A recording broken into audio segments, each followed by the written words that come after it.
Alrighty guys, so we are here now to do the tack shooter review. So, we've already blown through all the T5s, tested them and they're semi-buffed, and just saw the insane power that they were able to deliver, and now, here are the results. I'm going to go through them. If you are new to this, I'm just basically going to go through all of this, what they mean, all that kind of stuff. So, PPRL, PPRD, so price per round life. So price per for the round life thing, and then price per round death or round die. Same thing right there. You can see I put the acronyms at the top so that those of you who don't know, there you know. So price per round life or death. So there you go. And I'm just gonna go through them, see which one wins, which cross path's better, how it evolved, and compare them to other towers. So yeah, and without further ado, let's jump right into this. So starting off, we got the base 000 tack shooter. Okay, got some Moabs just like everything else. Got some Moabs, pretty normal. Around 40 to 50 for $200. Got an efficiency of 6. That is good. 1-digit efficiency is amazing for this. 6. Wow. Base tack shooters, crazy. Going to first tiers, so you're adding a little. It's faster shooting, so a little bit of attack speed.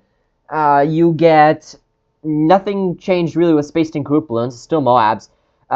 You do manage to get all the way to around 50 before losing a life, but you still die around 50. I think it's because of the Moabs.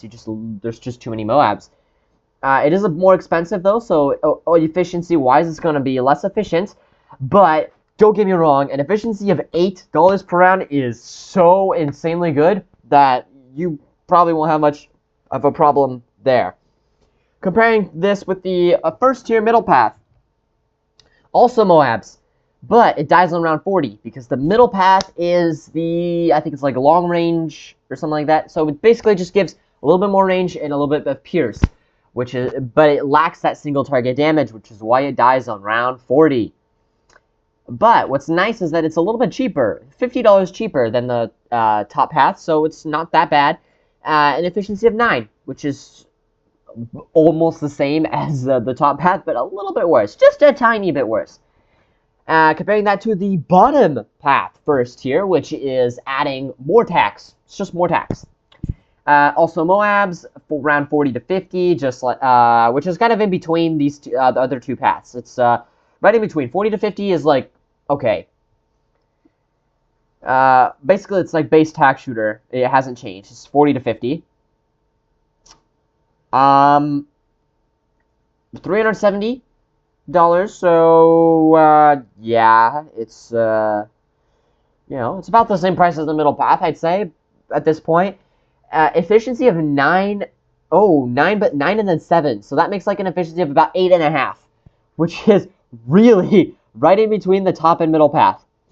So even more not even more. More tax is not quite as good as faster shooting, but better than Pierce. So if you're gonna spam first tiers, go for the top path. That's your best bet. Moving on to second tiers. So this is even faster shooting. So we got a tack that misses less, basically. Moabs 50 to 57, so we got a little bit of an improvement before dying, but still losing lives around 50. Those Moabs are tough. It is about $300 more, so almost doubling the price, but not quite. For an efficiency of about 14. About 14. It's about 14. I don't really think the decimals matter. Oh, that's 12. Never mind. So its efficiency is 13. 14 and 12 is about 13 in efficiency, which is still really good for a second tier, but you could tell it's not getting as efficient as the previous ones, like pretty much every other tower. Comparing this with the second tier of the middle path, the even longer. I forgot the name of the upgrade, like even longer range or something like that, which is basically more range and more pierce on top of the first tier. So still around 40 because the problem is it's just as bad in single target damage. It just added more pierce and range, which is not enough to beat the Moab. It also added quite a hefty price tag on it, so it's now about 14.5-ish in efficiency, which is definitely much worse than the second tier top path. Even more tax though. that is interesting because it got 49 to 50, which is again in between both, in between the middle path and the top path. And still Moabs, that didn't change. Price of $480 is actually really cheap. Well, really cheap. It's almost the same price as the first tier top path, just a teeny bit more expensive, but not by much, giving it an efficiency of only like 9.5. This is the most efficient one. If you're gonna go for a second tier, go for more tax, even more tax. You're gonna have more tax to hit the balloons, so more balloons popped, so better results. And especially because this is a semi-buff test, each tack that it shoots out is gonna get buffed with a tiny bit more pierce, a little bit more damage, and a little bit more range.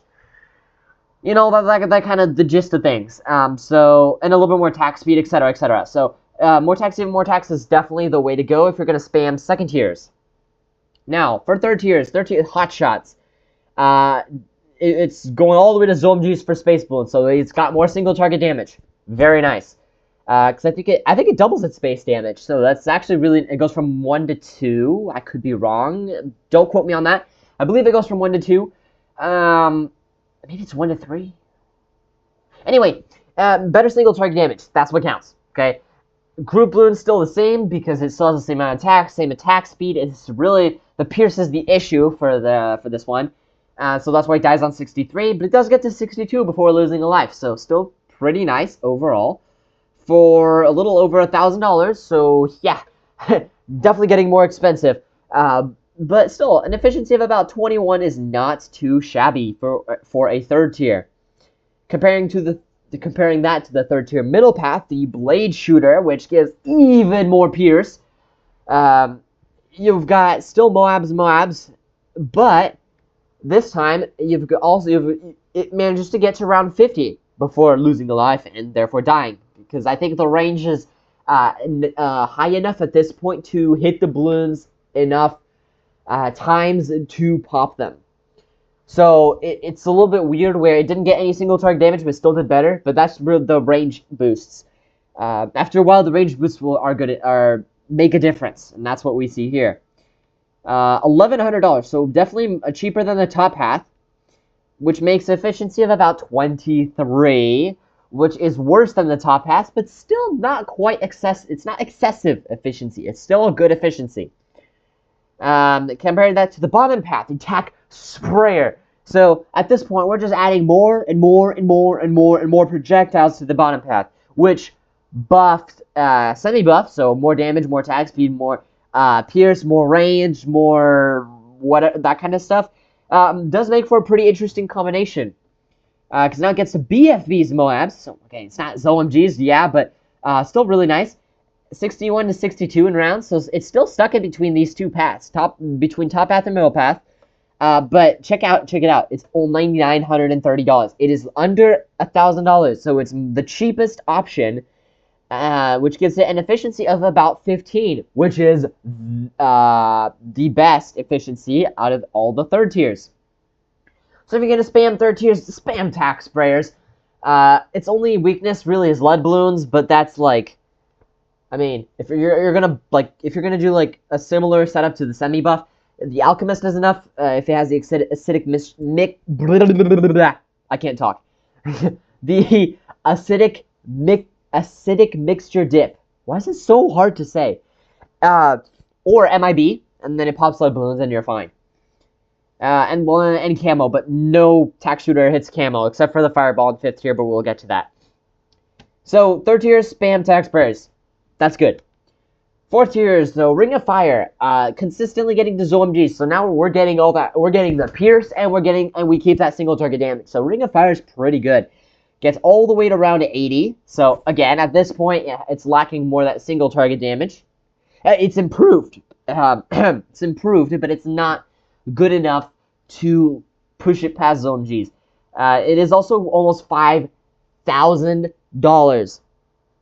So we're leaping through the price tags, which means we're also leaping through the efficiencies to make it up, making it go up to $60 per round, which I mean is not that great. For a 4th tier is amazing, but you can tell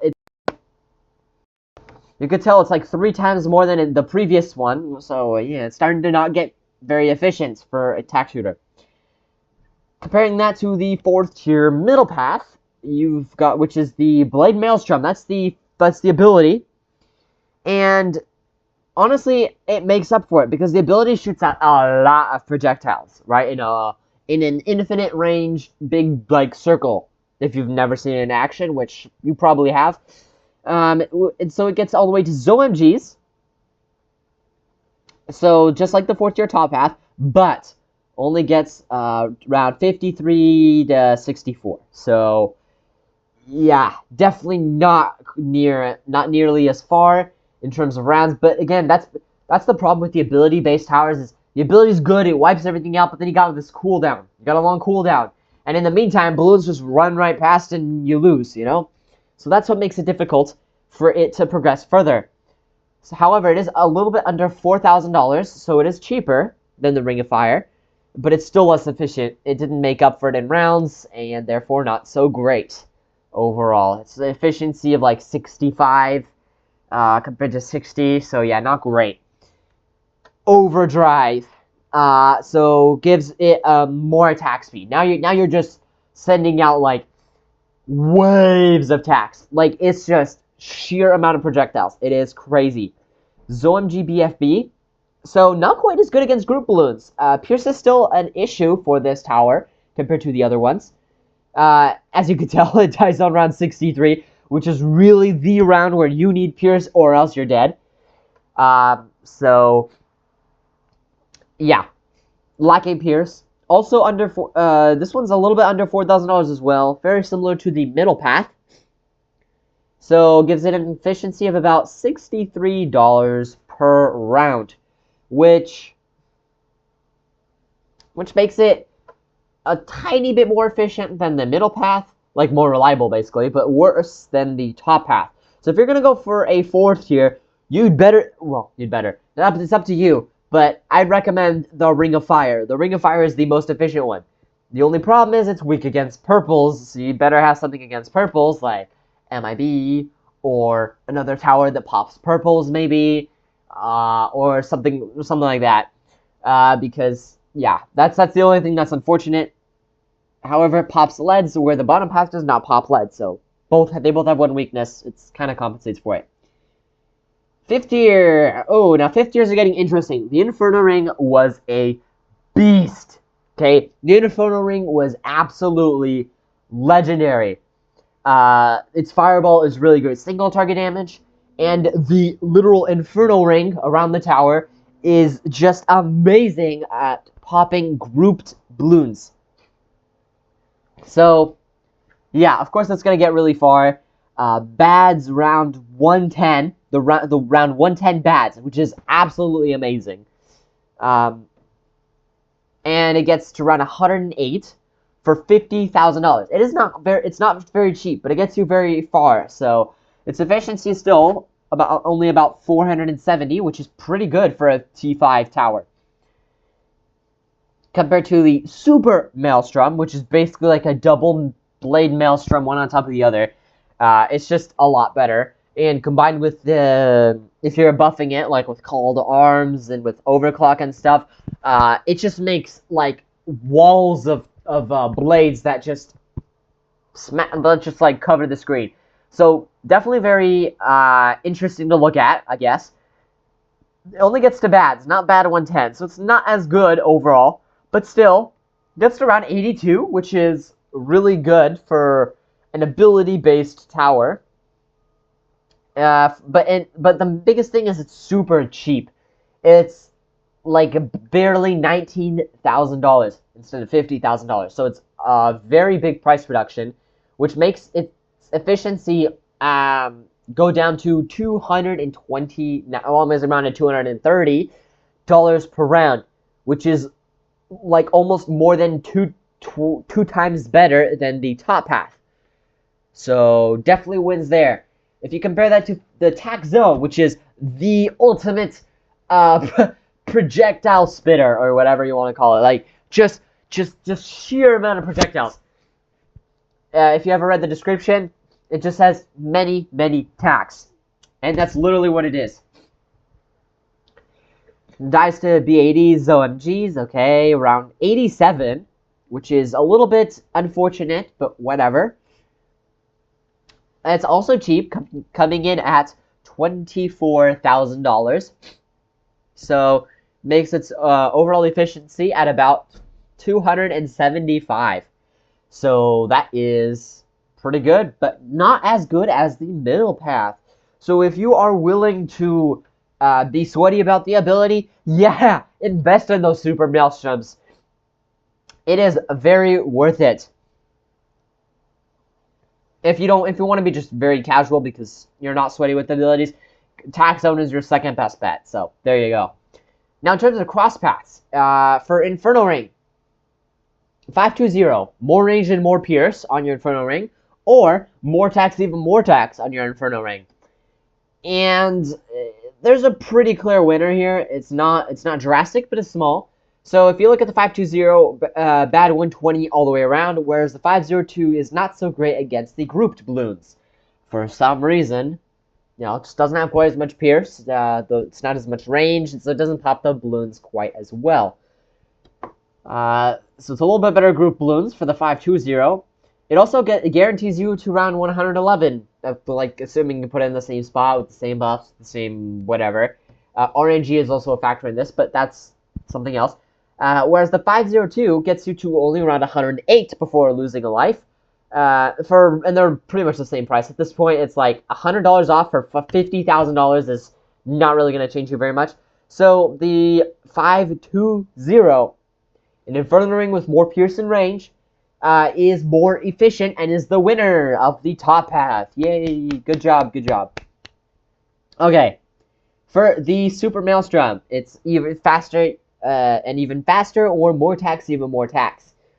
And this is a bit more subjective into which one won, but the more tax, even more tax does get further in terms of group balloons, and guarantees you a further round before you lose a life. So if you're playing on like Impoppable or something, it could get you a little bit further. If you don't really care about losing lives, well, 250 does get you further.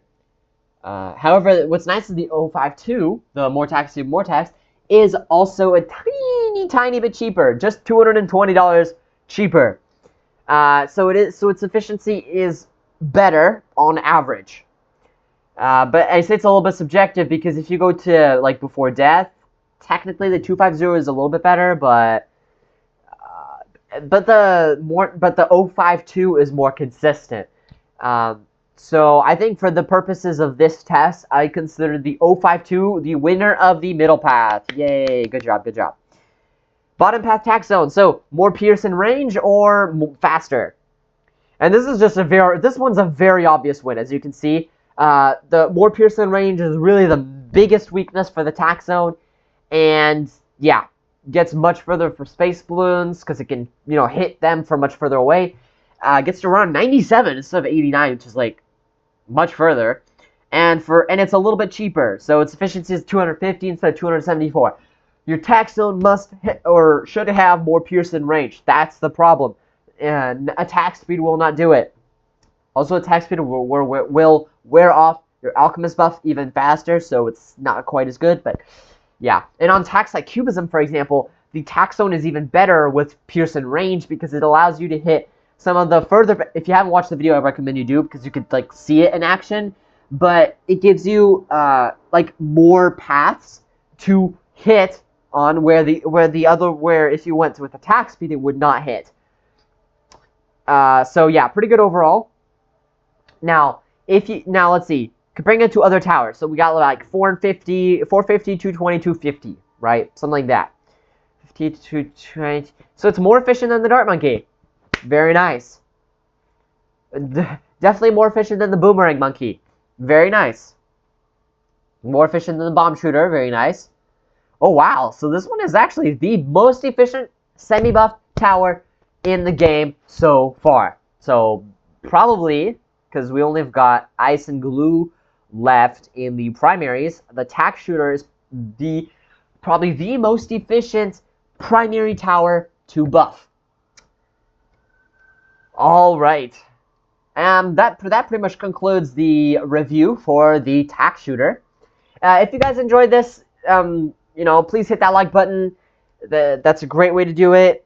If you guys are feeling extra generous, hitting that subscribe button is even better, because it gets even closer to the live stream, the 100 subscriber live stream.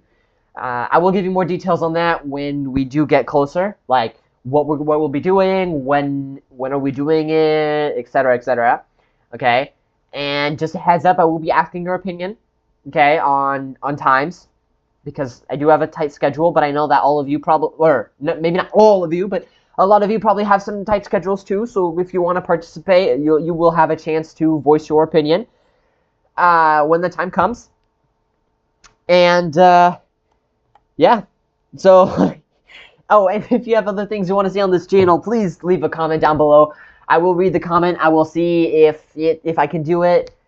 Because if it's like a really hard challenge, I don't know if I'll be able to do it. I'll do my best. We'll see.